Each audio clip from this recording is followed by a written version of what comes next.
So let's say they are the top five guy, right? Yeah.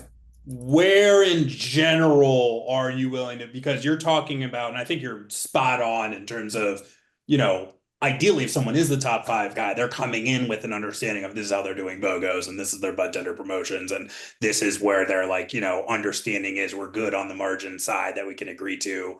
Mhm. Normally, where are you more willing to take risks for someone who is selling a ton but maybe doesn't have their stuff put together as well?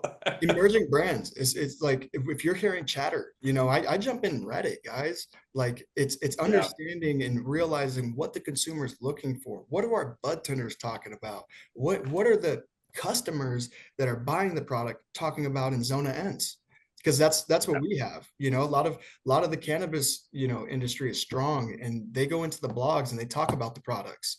So that's initially how we're deriving decisions, because I use Grön as an example. They're a nationwide company, and when we recently acquired our Chandler location, all my bud tenders, Grön, amazing, best brand ever.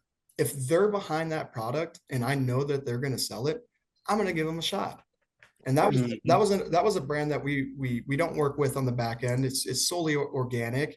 And I reached out to those guys like, hey, what kind of products do you guys offer? And then I tried the gummies myself, and I'm like, these things are going to take off because they're not using the pectin, and they're still Yep. using Jello, or like the gummy texture, right? And so it's there's multiple factors that play into bringing on a brand organically, right?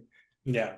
And I It think probably what you made that brand rep's day, just like randomly getting a call from a retailer rather than having it the other way around. I don't have to go through a gatekeeper. What do you mean?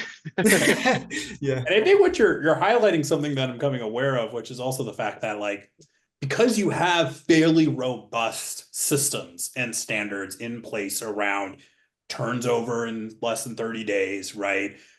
We know we just rip the needed order quantity out of happy buyers. We're studying the things on the market data sets. We have an expectation of knowing bud tender training, promo standards, margin protection. You have these structures in place. It almost frees you to do that experimentation, right?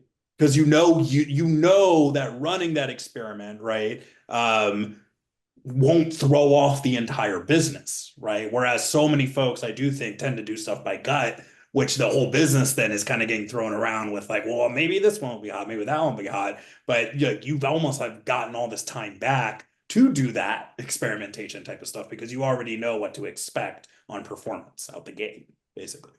Absolutely. And then, yeah, it definitely frees me up to do a lot more market discovery and see, who is doing what and who's making the ripples and the waves in the Arizona market. So yeah, I mean, using the rationale and all of the tools and understanding a lot of the market from the bird's eye view definitely frees me up to start, taking deeper dives into newer brands, start having different discussions, evolving, seeing what we could do on the back end in terms of, business altogether. So yeah, I've been freed up, and yeah, I explore a lot of these conversations, and I have weekly, daily meetings with new brands and seeing what they can provide to Ponderosa locations.